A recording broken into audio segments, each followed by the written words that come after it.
अर्थसंकल्प 2026 मध्यमवर्गीयांच्या खिशात काय? इन्फ्रास्ट्रक्चरवर जोर, पण प्राप्तिकरात बदल नाही. नमस्कार, आपण पाहत आहात वन प्लस मराठी. देशाच्या इतिहासात पहिल्यांदाच रविवारी सादर झालेला केंद्रीय अर्थसंकल्प 2026-27 आता सर्वांच्या चर्चेचा विषय ठरला आहे. अर्थमंत्री निर्मला सीतारामन यांनी सलग 9व्यांदा मांडलेल्या या अर्थसंकल्पातून विकसित भारत 2047 कडे नेणारा रोडमॅप सादर केला आहे. मात्र या बजेटने सर्वसामान्यांच्या अपेक्षा पूर्ण केल्या आहेत का, की हा केवळ आकड्यांचा खेळ आहे?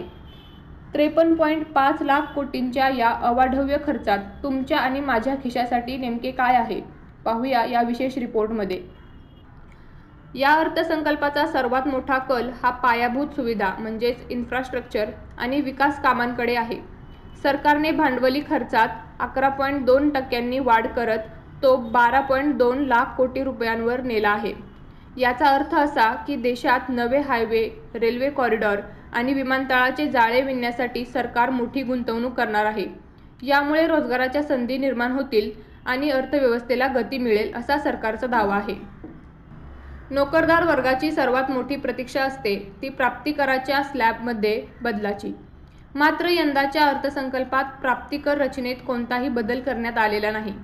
पगारदार लोकांसाठी हे काहीसे निराशाजनक ठरले आहे.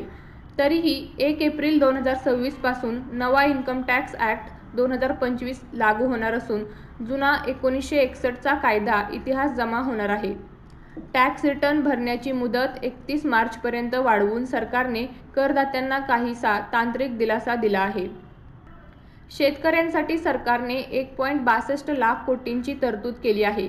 यावेळी पारंपरिक पिकांऐवजी काजू, नारळ, कोको आणि चंदनासारख्या हाय व्हॅल्यू पिकांवर भर विशेष देण्यात आलेला आहे.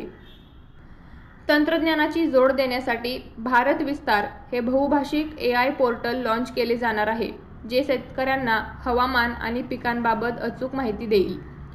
गुंतवणूकदारांसाठी मात्र या बजेटने थोडा धक्का दिला आहे.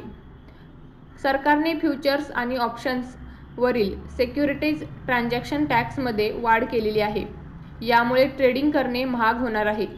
तसेच सोवेरिन गोल्ड बॉन्डच्या परताव्यावर आता कॅपिटल गेन्स टॅक्स द्यावा लागणार आहे. महाराष्ट्राचे मुख्यमंत्री देवेंद्र फडणवीस यांनी या बजेटचे स्वागत केले आहे. कर हस्तांतरणाच्या नवीन सूत्रामुळे महाराष्ट्राला 98,306 कोटी रुपये मिळणार आहेत, जे राज्याच्या विकासासाठी अत्यंत महत्त्वाचे ठरतील. एकूणच हे बजेट म्हणजे विकासाची लांब पल्ल्याची खेळी असल्याचे दिसते. सरकारने लोकप्रिय घोषणा टाळून आर्थिक शिस्तीवर भर दिला आहे. मात्र महागाई आणि प्रत्यक्ष कर सवलतींबाबत मध्यमवर्गीयांचे समाधान करण्यात हे बजेट कितपत यशस्वी ठरते हे पाहणे आता औत्सुक्याचे ठरेल. अशाच माहितीपूर्ण व्हिडिओंसाठी वन प्लस मराठी चॅनलला सबस्क्राईब करा.